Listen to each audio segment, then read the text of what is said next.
ನಮಸ್ಕಾರ ಸ್ನೇಹಿತರೆ, Kannada jobs corner YouTube ಚಾನೆಲ್ಗೆ ಎಲ್ಲರಿಗೂ ಸ್ವಾಗತ. ಜನವರಿ 9ರಿಂದ 12ರವರೆಗೆ ನಡೆದಂತಹ ಎಲ್ಲಾ ಪ್ರಚಲಿತ ಘಟನೆಗಳನ್ನು ಈ ಒಂದು ವಿಡಿಯೋದಲ್ಲಿ ನೋಡ್ತಾ ಹೋಗೋಣ. ನಮ್ಮ ಚಾನೆಲ್ ಅನ್ನ ಯಾರಾದ್ರೂ ಹೊಸದಾಗಿ ನೋಡ್ತಾ ಇದ್ರೆ ಸಬ್ಸ್ಕ್ರೈಬ್ ಮಾಡಿ ಹಾಗೂ ಪಕ್ಕದಲ್ಲೇ ಇರುವಂತಹ ಬೆಲ್ ಬಟನ್ ಅನ್ನ ಕ್ಲಿಕ್ ಮಾಡಿ. ಇನ್ನು ಮೊದಲನೇ ಪ್ರಶ್ನೆ, ಇತ್ತೀಚೆಗೆ ಬೆಂಗಳೂರು ಅಂತಾರಾಷ್ಟ್ರೀಯ ಚಲನಚಿತ್ರೋತ್ಸವದ ರಾಯಭಾರಿಯಾಗಿ ಆಯ್ಕೆಯಾದವರು ಯಾರು? ಆನ್ಸರ್ ಅನ್ನ ನೋಡ್ತಾ ಹೋಗೋಣ. ದಕ್ಷಿಣ ಭಾರತ ಹಾಗೂ ಕನ್ನಡದ ಹೆಸರಾಂತ ಚಲನಚಿತ್ರ ನಟ ಕಿಶೋರ್ ಕುಮಾರ್ ಜಿ ಅವರು 16ನೇ ಬೆಂಗಳೂರು ಅಂತಾರಾಷ್ಟ್ರೀಯ ಚಲನಚಿತ್ರೋತ್ಸವದ ರಾಯಭಾರಿಯಾಗಿ ನೇಮಕಗೊಂಡಿದ್ದಾರೆ. ಇನ್ನು 16ನೇ ಅಂತಾರಾಷ್ಟ್ರೀಯ ಚಲನಚಿತ್ರೋತ್ಸವದ ಒಂದು ಶೀರ್ಷಿಕೆಯನ್ನ ನೋಡೋದಾದ್ರೆ ಸರ್ವ ಜನಾಂಗದ ಶಾಂತಿಯ ತೋಟ. ಈ ಒಂದು ಶೀರ್ಷಿಕೆಯಡಿಯಲ್ಲಿ ಪ್ರಸಕ್ತ ಸಾಲಿನಲ್ಲಿ ಈ ಒಂದು ಬೆಂಗಳೂರು ಅಂತಾರಾಷ್ಟ್ರೀಯ ಚಲನಚಿತ್ರೋತ್ಸವವು ನಡೀತಾ ಇರುವಂತದ್ದು. ಬೆಂಗಳೂರು ಅಂತಾರಾಷ್ಟ್ರೀಯ ಚಲನಚಿತ್ರೋತ್ಸವವು ಬೆಲ್ಜಿಯಂನ FIAPF ಅಂತಾರಾಷ್ಟ್ರೀಯ ಮನ್ನಣೆ ಪಡೆದಿರುವಂತಹ ಚಿತ್ರೋತ್ಸವವಾಗಿದೆ. 8 ದಿನಗಳ ಕಾಲ ನಡೆಯುವ ಈ ಚಿತ್ರೋತ್ಸವದಲ್ಲಿ ಬೆಂಗಳೂರಿನ 13 ಚಿತ್ರಮಂದಿರಗಳಲ್ಲಿ ದೇಶ ವಿದೇಶಗಳ ಅತ್ಯುತ್ತಮ ಸಿನಿಮಾಗಳ ಪ್ರದರ್ಶನ ನಡೆಯುತ್ತದೆ. ಈ ಒಂದು ಚಿತ್ರೋತ್ಸವಕ್ಕೆ ರಾಯಭಾರಿಯಾಗಿ ಕಿಶೋರ್ ಕುಮಾರ್ ಜಿ ಅವರು ಆಯ್ಕೆಯಾಗಿರುವಂತದ್ದು. ಕ್ವಶನ್ ಅನ್ನ ನೋಡೋದಾದ್ರೆ, ಇತ್ತೀಚೆಗೆ ನಿವೃತ್ತಿ ಘೋಷಿಸಿದ ನ್ಯೂಜಿಲೆಂಡ್ನ ಕ್ರಿಕೆಟಿಗ ಯಾರು? ಆನ್ಸರ್ ಅನ್ನ ನೋಡ್ತಾ ಹೋಗೋಣ. ಕ್ರಿಕೆಟ್ ಲೋಕದ ಖ್ಯಾತ ಬ್ಯಾಟರ್, ಸ್ಫೋಟಕ ಆಟಗಾರ ಮಾರ್ಟಿನ್ ಗಫ್ಟಿಲ್ ಇವರು ಅಂತಾರಾಷ್ಟ್ರೀಯ ಕ್ರಿಕೆಟ್ಗೆ ಬುಧವಾರ ಅಂದರೆ ಜನವರಿ 8ರಂದು ನಿವೃತ್ತಿಯನ್ನ ಘೋಷಿಸಿದ್ದಾರೆ. 14 ವರ್ಷಗಳ ಸುದೀರ್ಘ ಕ್ರಿಕೆಟ್ ಬದುಕಿಗೆ ಗಫ್ಟಿಲ್ ನಿವೃತ್ತಿಯನ್ನ ಘೋಷಿಸಿರುವಂತದ್ದು. ಇನ್ನು ಇವರು 2009ರ ಜನವರಿಯಲ್ಲಿ ವೆಸ್ಟ್ ಇಂಡೀಸ್ ವಿರುದ್ಧದ ಏಕದಿನ ಸರಣಿಯ ಮೂಲಕ ತಂಡಕ್ಕೆ ಪಾದಾರ್ಪಣೆಯನ್ನು ಮಾಡಿದ್ದರು. ಈಡನ್ ಪಾರ್ಕ್ ನಲ್ಲಿ ನಡೆದಂತಹ ಮೊದಲ ಪಂದ್ಯದಲ್ಲೇ ಗಫ್ಟಿಲ್ ಶತಕವನ್ನ ಸಿಡಿಸಿದ್ದರು. ಪಾದಾರ್ಪಣೆ ಮಾಡಿದ ಪಂದ್ಯದಲ್ಲೇ ಶತಕವನ್ನ ಸಿಡಿಸಿದಂತಹ ಮೊದಲ ಕಿವೀಸ್ ಆಟಗಾರನಾಗಿ ಗಫ್ಟಿಲ್ ಹೊರಹೊಮ್ಮಿದ್ದರು. ಆ ಬಳಿಕ ಫೆಬ್ರವರಿ ತಿಂಗಳಿನಲ್ಲಿ ಅವರು T20 ತಂಡದಲ್ಲೂ ಸಹ ಸ್ಥಾನವನ್ನ ಪಡೆದುಕೊಂಡಿದ್ದರು. ಇನ್ನು ಗಫ್ಟಿಲ್ ಕೊನೆಯದಾಗಿ 2022ರಲ್ಲಿ ನ್ಯೂಜಿಲೆಂಡ್ ಪರ ಆಡಿದ್ದರು. ಓಪನರ್ ಆಗಿ ತಂಡದಲ್ಲಿ ಗುರುತಿಸಿಕೊಂಡಿದ್ದಂತ ಅವರು 3 ಮಾದರಿಯಲ್ಲಿ 350ಕ್ಕೂ ಹೆಚ್ಚಿನ ಪಂದ್ಯದಲ್ಲಿ ಆಡಿ ತಂಡವನ್ನ ಪ್ರತಿನಿಧಿಸಿದ್ದಾರೆ. ಈಗ ಇವರು ತಮ್ಮ ಒಂದು ಕ್ರಿಕೆಟ್ ಬದುಕಿಗೆ ನಿವೃತ್ತಿಯನ್ನ ಘೋಷಿಸಿರುವಂತದ್ದು. 3ನೇ ಕ್ವಶನ್ ಅನ್ನ ನೋಡೋಣ. ಇತ್ತೀಚೆಗೆ ವೆನಿಜುವೆಲಾದ ಅಧ್ಯಕ್ಷರಾಗಿ ಆಯ್ಕೆಯಾದವರು ಯಾರು? ವೆನಿಜುವೆಲಾದಲ್ಲಿ ನಡೆದಂತಹ ಚುನಾವಣೆಯ 6 ತಿಂಗಳ ನಂತರ ನಿಕೋಲಸ್ ಮಡುರೋ ಸತತ 3ನೇ ಬಾರಿಗೆ 6 ವರ್ಷಗಳ ಅವಧಿಗೆ ಅಧ್ಯಕ್ಷರಾಗಿ ಪ್ರಮಾಣ ವಚನವನ್ನ ಸ್ವೀಕರಿಸಿದ್ದಾರೆ. ಇನ್ನು 4ನೇ ಕ್ವಶನ್ ಅನ್ನ ನೋಡ್ತಾ ಹೋಗೋಣ. ವಿಶ್ವಸಂಸ್ಥೆಯ 2025ರ ವರದಿಯ ಪ್ರಕಾರ ಭಾರತದ GDP ಎಷ್ಟು? ವಿಶ್ವಸಂಸ್ಥೆಯ ಪ್ರಮುಖ ಆರ್ಥಿಕ ವರದಿಯಾಗಿರುವ ವಿಶ್ವ ಆರ್ಥಿಕ ಪರಿಸ್ಥಿತಿ ಮತ್ತು ಭವಿಷ್ಯ 2025 ಅಂದರೆ world economic situation and prospects 2025 ಅನ್ನ ಬಿಡುಗಡೆ ಮಾಡಿರುವಂತದ್ದು. ಈ ಒಂದು ವರದಿಯ ಪ್ರಕಾರ ಮುಂದಿನ ವರ್ಷ ಭಾರತದ ಒಟ್ಟು ದೇಶೀಯ ಉತ್ಪನ್ನ GDPಯಲ್ಲಿ 6.8ಗಿಂತಲೂ ಸ್ವಲ್ಪ ವೇಗವಾಗಿ ಬೆಳೆಯಲಿದೆ ಎಂದು ಈ ಒಂದು ವರದಿಯಲ್ಲಿ ಅಂದಾಜಿಸಿರುವಂತದ್ದು. ಇನ್ನು ಭಾರತದ ಆರ್ಥಿಕತೆಯು 2025ರಲ್ಲಿ 6.6% ಮತ್ತು 2026ರಲ್ಲಿ 6.7% ರಷ್ಟು ಬೆಳೆಯುವಂತ ಸಾಧ್ಯತೆ ಇದೆ ಎಂದು ಈ ಒಂದು ವಿಶ್ವಸಂಸ್ಥೆ ನೀಡಿರುವಂತಹ ವರದಿಯಲ್ಲಿ ಉಲ್ಲೇಖವಾಗಿರುವಂತದ್ದು. 5ನೇ ಕ್ವಶನ್ ಅನ್ನ ನೋಡೋದಾದ್ರೆ, ಇತ್ತೀಚೆಗೆ BCCIಯ ಕಾರ್ಯದರ್ಶಿ ಮತ್ತು ಖಜಾಂಚಿ ಹುದ್ದೆಗೆ ಆಯ್ಕೆಯಾದವರು ಯಾರು? ಅಸ್ಸಾಂನ ಮಾಜಿ ಕ್ರಿಕೆಟಿಗರಾಗಿದ್ದಂತಹ ದೇವಜಿತ್ ಸೈಕಿಯಾ ಮತ್ತು ಛತ್ತೀಸ್ಗಢದ ರಾಜ್ಯ ಕ್ರಿಕೆಟ್ ಸಂಘದ ಪ್ರಭತೇಜ್ ಸಿಂಗ್ ಭಾಟಿಯಾ ಅವರು ಭಾರತೀಯ ಕ್ರಿಕೆಟ್ ನಿಯಂತ್ರಣ ಮಂಡಳಿಯ 2 ನಿರ್ಣಾಯಕ ಹುದ್ದೆಗಳಲ್ಲಿ ನೇಮಕಗೊಳ್ಳಲು ಸಿದ್ಧರಾಗಿದ್ದಾರೆ. ಇನ್ನು ಸೈಕಿಯಾ ಅವರು ಬಿಸಿಸಿಐ ಕಾರ್ಯದರ್ಶಿಯಾಗಿ ಅವಿರೋಧವಾಗಿ ಆಯ್ಕೆಯಾಗಿದ್ದಾರೆ ಮತ್ತು ಭಾಟಿಯಾ ಅವರನ್ನ ಬಿಸಿಸಿಐ ಖಜಾಂಚಿಯಾಗಿ ಹೆಸರಿಸಲು ಸಿದ್ಧಪಡಿಸಿಕೊಂಡಿರುವಂತದ್ದು. ಇನ್ನು ಬಿಸಿಸಿಐ ನಡೆಸುವಂತಹ ವಿಶೇಷ ಸಾಮಾನ್ಯ ಸಭೆಯಲ್ಲಿ ಈ ಒಂದು ಪ್ರಕಟಣೆಯನ್ನ ಮಾಡಲಾಗ್ತದೆ. ಇನ್ನು ದೇವಜಿತ್ ಸೈಕಿಯಾ ಇವರ ಬಗ್ಗೆ ಒಂದಷ್ಟು ಮಾಹಿತಿಯನ್ನ ನೋಡ್ತಾ ಹೋಗೋಣ. ದೇವಜಿತ್ ಸೈಕಿಯಾ ಭಾರತದ ಖ್ಯಾತ ವಕೀಲರಾಗಿರುತ್ತಾರೆ.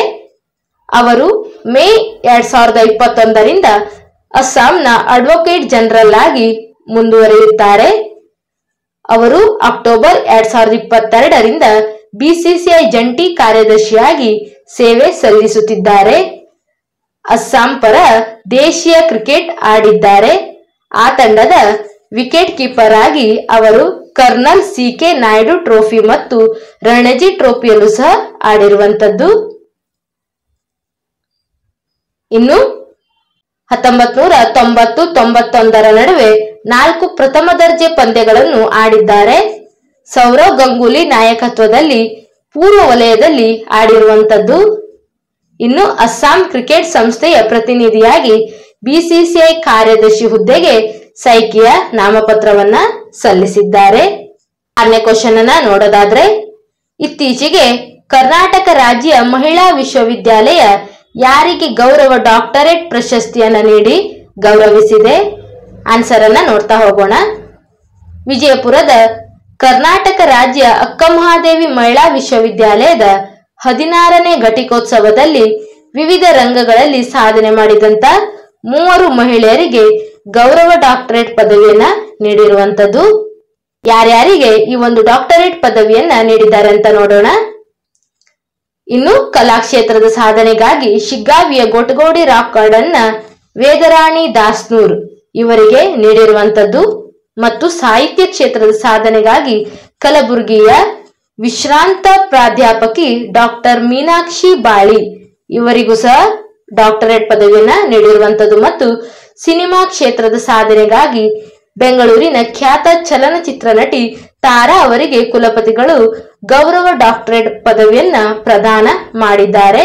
ಒಟ್ಟು 3 ಮಹಿಳೆಯರಿಗೆ ಈ ಒಂದು ಗೌರವ ಡಾಕ್ಟರೇಟ್ ಪದವಿಯನ್ನ ಕರ್ನಾಟಕ ರಾಜ್ಯ ಅಕ್ಕಮಹಾದೇವಿ ಮಹಿಳಾ ವಿಶ್ವವಿದ್ಯಾಲಯ ತನ್ನ 16ನೇ ಘಟಿಕೋತ್ಸವದ ಸಂದರ್ಭದಲ್ಲಿ ನೀಡಿ ಗೌರವಿಸಿರುವಂತದ್ದು. ಇನ್ನು 7ನೇ ಕ್ವಶನ್ ಅನ್ನ ನೋಡೋದಾದ್ರೆ, ಇತ್ತೀಚೆಗೆ ಯಾವ ದೇಶವು ಪಾಕಿಸ್ತಾನದ ಪ್ರಜೆಗಳಿಗೆ ವೀಸಾ ಪ್ರಕ್ರಿಯೆಯನ್ನ ಸರಳಗೊಳಿಸಿದೆ? ಆನ್ಸರ್ ಅನ್ನ ನೋಡ್ತಾ ಹೋಗೋಣ. ಬಾಂಗ್ಲಾದೇಶವು ಪಾಕಿಸ್ತಾನದ ಪ್ರಜೆಗಳಿಗೆ ವೀಸಾ ನೀಡುವ ಪ್ರಕ್ರಿಯೆಯನ್ನ ಸರಳಗೊಳಿಸಿರುವಂತದ್ದು. ಪಾಕಿಸ್ತಾನದ ರಾಯಭಾರಿ ಕಚೇರಿಗಳ ಮುಖ್ಯಸ್ಥರಿಗೆ ವೀಸಾ ನೀಡುವಾಗ ಸರ್ಕಾರದ ಅನುಮತಿ ಪಡೆಯುವ ಒಂದು ಅಗತ್ಯವನ್ನ ತೆಗೆದು ಹಾಕಲಾಗಿದೆ ಎಂದು ಈ ಮೂಲಕ ಪಾಕಿಸ್ತಾನಕ್ಕೆ ಬಾಂಗ್ಲಾದೇಶದ ಹೈ ಕಮಿಷನರ್ ಇಕ್ಬಾಲ್ ಹುಸೇನ್ ಅವರು ತಿಳಿಸಿರುವಂತದ್ದು. ಈ ಮೂಲಕ ಪಾಕಿಸ್ತಾನಕ್ಕೆ ವೀಸಾವನ್ನ ಪಡೆಯಲು ಪ್ರಕ್ರಿಯೆಯನ್ನ ಸರಳಗೊಳಿಸಿರುವಂತದ್ದು. ಇನ್ನು 8ನೇ ಕ್ವಶನ್ ಅನ್ನ ನೋಡೋದಾದ್ರೆ, ಇತ್ತೀಚೆಗೆ ಅಮೆರಿಕದ track and field news magazine 2024ರ ಶ್ರೇಷ್ಠ ಅಥ್ಲೇಟ್ ಎಂದು ಯಾರನ್ನ ಗೌರವಿಸಿದೆ? ಆನ್ಸರ್ ಅನ್ನ ನೋಡ್ತಾ ಹೋಗೋಣ. ಭಾರತದ ಒಲಿಂಪಿಯನ್ ನೀರಜ್ ಚೋಪ್ರಾ ಅವರನ್ನ ಅಮೆರಿಕದ track and field news magazine 2024ರ ಶ್ರೇಷ್ಠ ಅಥ್ಲೇಟ್ ಎಂದು ಗೌರವಿಸಿರುವಂತದ್ದು. ನೀರಜ್ ಚೋಪ್ರಾ ಅವರು ಕಳೆದ ವರ್ಷದ ಪ್ಯಾರಿಸ್ ಒಲಿಂಪಿಕ್ ಕೂಟದಲ್ಲಿ ಪುರುಷರ ಜಾವೆಲಿನ್ ಥ್ರೋದಲ್ಲಿ ಬೆಳ್ಳಿಯ ಪದಕವನ್ನ ಪಡೆದುಕೊಂಡಿದ್ದರು. ಇನ್ನು 2023ರಲ್ಲಿಯೂ ಸಹ ಪುರುಷರ ರ್ಯಾಂಕಿಂಗ್ ನಲ್ಲಿ ಚೋಪ್ರಾ ಪ್ರಥಮ ಸ್ಥಾನದಲ್ಲಿದ್ದರು. 2024ರಲ್ಲಿಯೂ ಪಾಮೋ ನುರ್ಮಿ ಗೇಮ್ಸ್ ನಲ್ಲಿಯೂ ಸಹ ಇವರು ಜಯವನ್ನ ಸಾಧಿಸಿದ್ದರು. ಇನ್ನು ಲಾಸೆನ್ ಮತ್ತು ಬ್ರಸೆಲ್ಸ್ ನಲ್ಲಿ ನಡೆದಂತಹ ಡೈಮಂಡ್ ಲೀಗ್ ಟೂರ್ನಿಯಲ್ಲಿ 2ನೇ ಸ್ಥಾನವನ್ನ ಪಡೆದಿದ್ದಾರೆ. ಇವರ ಈ ಒಂದು ಸಾಧನೆಯನ್ನ ಗುರುತಿಸಿ ಅಮೆರಿಕಾದ track and field news magazine 2024ರ ಶ್ರೇಷ್ಠ ಅಥ್ಲೇಟ್ ಎಂದು ಗೌರವಿಸಿರುವಂತದ್ದು. ಇನ್ನು track and field news magazine ಈ ಒಂದು ಮ್ಯಾಗಜಿನ್ ಬಗ್ಗೆ ನೋಡೋದಾದ್ರೆ, ಕ್ಯಾಲಿಫೋರ್ನಿಯಾದ ಈ ಒಂದು ಮ್ಯಾಗಜಿನ್ 1948ರಲ್ಲಿ ಪ್ರಾರಂಭವಾಯಿತು. ಕ್ರೀಡೆಯ ಬೈಬಲ್ ಎಂದೇ ಇದು ಪ್ರಸಿದ್ಧಿಯನ್ನ ಪಡೆದಿರುವಂತದ್ದು. ಪ್ರತಿ ವರ್ಷ ವಿಶ್ವ ಮತ್ತು ಅಮೆರಿಕನ್ ರ್ಯಾಂಕಿಂಗ್ ಅನ್ನ ಇದು ಪ್ರಕಟಿಸುತ್ತದೆ. ವಿಶ್ವದ ಟ್ರ್ಯಾಕ್ ಮತ್ತು ಫೀಲ್ಡ್ ಕ್ಷೇತ್ರದಲ್ಲಿ ಬಹಳ ಪ್ರತಿಷ್ಠಿತ ನಿಯತಕಾಲಿಕೆ ಇದಾಗಿರುವಂತದ್ದು. ಇನ್ನು 9ನೇ ಕ್ವಶನ್ ಅನ್ನ ನೋಡೋದಾದ್ರೆ, ಇತ್ತೀಚೆಗೆ ಪ್ರಧಾನಿ ನರೇಂದ್ರ ಮೋದಿ ಅವರು ಯಾವ ಸುರಂಗ ಮಾರ್ಗವನ್ನ ಉದ್ಘಾಟಿಸಿದ್ದಾರೆ? ಆನ್ಸರ್ ಅನ್ನ ನೋಡ್ತಾ ಹೋಗೋಣ. ಜಮ್ಮು ಮತ್ತು ಕಾಶ್ಮೀರದ ಗಂದರಾಬಾದ್ ಜಿಲ್ಲೆಯಲ್ಲಿ ಮಹತ್ವದ ಮೂಲಸೌಕರ್ಯ ಯೋಜನೆಯಾದಂತಹ ಝಡ್-ಮೋರ್ ಸುರಂಗ ಮಾರ್ಗವನ್ನ ಪ್ರಧಾನಿ ನರೇಂದ್ರ ಮೋದಿ ಅವರು ಸೋಮವಾರ ಉದ್ಘಾಟಿಸಿದ್ದಾರೆ. ಕಾಶ್ಮೀರದ ಗಂದರ್ಬಾಲ್ ಜಿಲ್ಲೆಯ ಗಗಾಂಗೀರ್ ಮತ್ತು ಸೋನಾಮಾರ್ಗ್ ನಡುವಿನ 6.5 ಕಿಲೋಮೀಟರ್ ಉದ್ದದ 2 ಪಥದ ರಸ್ತೆ ಸುರಂಗದಲ್ಲಿ ತುರ್ತು ಪರಿಸ್ಥಿತಿಗಳಿಗಾಗಿ ಸಮಾನಾಂತರ 7.5 ಮೀಟರ್ ಎಸ್ಕೇಪ್ ಮಾರ್ಗವನ್ನ ನಿರ್ಮಿಸಿರುವಂತದ್ದು. ಇದು ಸಮುದ್ರ ಮಟ್ಟದಿಂದ 8650 ಅಡಿ ಎತ್ತರದಲ್ಲಿ ನಿರ್ಮಿಸಲಾಗಿರುವಂತಹ ಈ ಒಂದು ಸುರಂಗವು ಶ್ರೀನಗರ ಮತ್ತು ಸೋನಾಮಾರ್ಗ್ ನಡುವೆ ಲೇಹ್ಗೆ ಹೋಗುವಂತ ಮಾರ್ಗದಲ್ಲಿ ಎಲ್ಲಾ ಋತುಮಾನದಲ್ಲೂ ಸಂಪರ್ಕವನ್ನ ಕಲ್ಪಿಸುತ್ತದೆ. ಈ ಒಂದು ಸುರಂಗ ಮಾರ್ಗವನ್ನ ಪ್ರಧಾನಿ ನರೇಂದ್ರ ಮೋದಿ ಅವರು ಈಗ ಉದ್ಘಾಟಿಸಿದ್ದಾರೆ. ಇನ್ನು 10ನೇ ಕ್ವಶನ್ ಅನ್ನು ನೋಡೋದಾದ್ರೆ, ಜನವರಿ 20ರಂದು ನಡೆಯುವ ಅಮೆರಿಕದ ಅಧ್ಯಕ್ಷರ ಪ್ರಮಾಣ ವಚನ ಸಮಾರಂಭದಲ್ಲಿ ಭಾರತವನ್ನ ಪ್ರತಿನಿಧಿಯಾಗಿ ಯಾರು ಭಾಗವಹಿಸಲಿದ್ದಾರೆ? ಆನ್ಸರ್ ಅನ್ನು ನೋಡ್ತಾ ಹೋಗೋದಾದ್ರೆ, ಅಮೆರಿಕದ ನೂತನ ಅಧ್ಯಕ್ಷರಾಗಿ ಡೊನಾಲ್ಡ್ ಟ್ರಂಪ್ ಜನವರಿ 20ರಂದು ಪ್ರಮಾಣ ವಚನ ಸ್ವೀಕರಿಸಲಿದ್ದು, ಸಮಾರಂಭದಲ್ಲಿ ವಿದೇಶಾಂಗ ಸಚಿವ ಎಸ್ ಜೈಶಂಕರ್ ಭಾರತವನ್ನ ಪ್ರತಿನಿಧಿಸಲಿದ್ದಾರೆ. ನವೆಂಬರ್ನಲ್ಲಿ ನಡೆದಂತಹ ಈ ಒಂದು ಅಧ್ಯಕ್ಷೀಯ ಚುನಾವಣೆಯಲ್ಲಿ ಟ್ರಂಪ್ ಹಾಲಿ ಉಪಾಧ್ಯಕ್ಷೆ ಕಮಲಾ ಹ್ಯಾರಿಸ್ ಅವರನ್ನ ಸೋಲಿಸಿದ್ದರು. ಇನ್ನು ಡೊನಾಲ್ಡ್ ಟ್ರಂಪ್ ಅಮೆರಿಕದ ಅಧ್ಯಕ್ಷರಾಗ್ತಾ ಇರೋದು ಇದು 2ನೇ ಬಾರಿಯಾಗಿರುತ್ತದೆ. ಜನವರಿ 2017ರಿಂದ ಜನವರಿ 2021ರವರೆಗೆ 45ನೇ ಅಧ್ಯಕ್ಷರಾಗಿ ಕಾರ್ಯವನ್ನ ನಿರ್ವಹಿಸಿದ್ದರು. ಈ ಬಾರಿ ಜೆ.ಡಿ. ವ್ಯಾನ್ಸ್ ಯುಎಸ್ನ ನೂತನ ಉಪಾಧ್ಯಕ್ಷರಾಗಲಿದ್ದಾರೆ. ಇನ್ನು ಈ ಪ್ರಮಾಣ ವಚನ ಕಾರ್ಯಕ್ರಮದಲ್ಲಿ ಭಾರತದ ಪ್ರಧಾನಿಯಾಗಿ ಎಸ್ ಜೈಶಂಕರ್ ಅವರು ಭಾಗವಹಿಸುತ್ತಿರುವಂತದ್ದು. ಇನ್ನು 11ನೇ ಕ್ವಶನ್ ಅನ್ನು ನೋಡೋದಾದ್ರೆ, ರಾಷ್ಟ್ರೀಯ ಹಸಿರು ಹೈಡ್ರೋಜನ್ ಮಿಷನ್ ಅಡಿಯಲ್ಲಿ ಭಾರತದ ಮೊದಲ ಹಸಿರು ಹೈಡ್ರೋಜನ್ ಹಬ್ ಅನ್ನ ಮೋದಿ ಅವರು ಎಲ್ಲಿ ಉದ್ಘಾಟಿಸಿದ್ದಾರೆ? ಆನ್ಸರ್ ಅನ್ನ ನೋಡ್ತಾ ಹೋಗೋಣ. ಪ್ರಧಾನಮಂತ್ರಿಯವರು ಆಂಧ್ರ ಪ್ರದೇಶದ ವಿಶಾಖಪಟ್ಟಣಂ ಬಳಿಯ ಪುಡಿಮಾಡಕದಲ್ಲಿ ಅತ್ಯಾಧುನಿಕ NTPC green energy limited green hydrogen hub ಯೋಜನೆಗೆ ಅಡಿಪಾಯ ಹಾಕಲಿದ್ದಾರೆ. ರಾಷ್ಟ್ರೀಯ ಹಸಿರು ಹೈಡ್ರೋಜನ್ ಮಿಷನ್ ಅಡಿಯಲ್ಲಿ ಮೊದಲ ಹಸಿರು ಹೈಡ್ರೋಜನ್ ಹಬ್ ಯೋಜನೆಯು 1,85,000 ಕೋಟಿ ಹೂಡಿಕೆಯನ್ನ ಒಳಗೊಂಡಿರುತ್ತದೆ. ಇನ್ನು ಇದು 20 GW ನವೀಕರಿಸಬಹುದಾದಂತಹ ಇಂಧನ ಸಾಮರ್ಥ್ಯಗಳಲ್ಲಿ ಹೂಡಿಕೆಯನ್ನ ಒಳಗೊಂಡಿರುತ್ತದೆ ಮತ್ತು ಇದು 1,500 TPD ಗ್ರೀನ್ ಹೈಡ್ರೋಜನ್ ಮತ್ತು 7,500 TPD ಗ್ರೀನ್ ಹೈಡ್ರೋಜನ್ ಉತ್ಪನ್ನಗಳನ್ನ ಉತ್ಪಾದಿಸುವ ಸಾಮರ್ಥ್ಯದೊಂದಿಗೆ ಭಾರತದ ಅತಿ ದೊಡ್ಡ ಸಮಗ್ರ ಹಸಿರು ಹೈಡ್ರೋಜನ್ ಉತ್ಪಾದನಾ ಸೌಲಭ್ಯಗಳಲ್ಲಿ ಒಂದಾಗಿರುವಂತದ್ದು.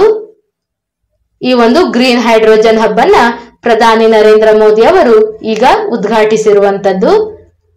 ಇನ್ನು 12ನೇ ಕ್ವಶನ್ ಅನ್ನ ನೋಡೋದಾದ್ರೆ, ಇತ್ತೀಚೆಗೆ 18ನೇ ಪ್ರವಾಸಿ ಭಾರತ್ ದಿವಸ್ ಸಮಾವೇಶವನ್ನ ಪ್ರಧಾನಿಯವರು ಎಲ್ಲಿ ಉದ್ಘಾಟಿಸಲಿದ್ದಾರೆ? ಆನ್ಸರ್ ಅನ್ನ ನೋಡ್ತಾ ಹೋಗೋಣ. ಒಡಿಶಾದಲ್ಲಿ 18ನೇ ಪ್ರವಾಸಿ ಭಾರತೀಯ ದಿವಸ್ ಸಮಾವೇಶವನ್ನ ಪ್ರಧಾನಿಯವರು ಉದ್ಘಾಟಿಸಲಿದ್ದಾರೆ. ಪ್ರವಾಸಿ ಭಾರತೀಯ ದಿವಸ್ ಸಮಾವೇಶವು ಭಾರತ ಸರ್ಕಾರದ ಪ್ರಮುಖ ಕಾರ್ಯಕ್ರಮವಾಗಿದ್ದು, ಇದು ಭಾರತೀಯ ಡಯೋಸ್ಪರಾವನ್ನ ಸಂಪರ್ಕಿಸಲು ಮತ್ತು ತೊಡಗಿಸಿಕೊಳ್ಳಲು ಮತ್ತು ಪರಸ್ಪರ ಸಂವಹನ ನಡೆಸಲು ಒಂದು ಪ್ರಮುಖ ವೇದಿಕೆಯನ್ನ ಒದಗಿಸುತ್ತದೆ.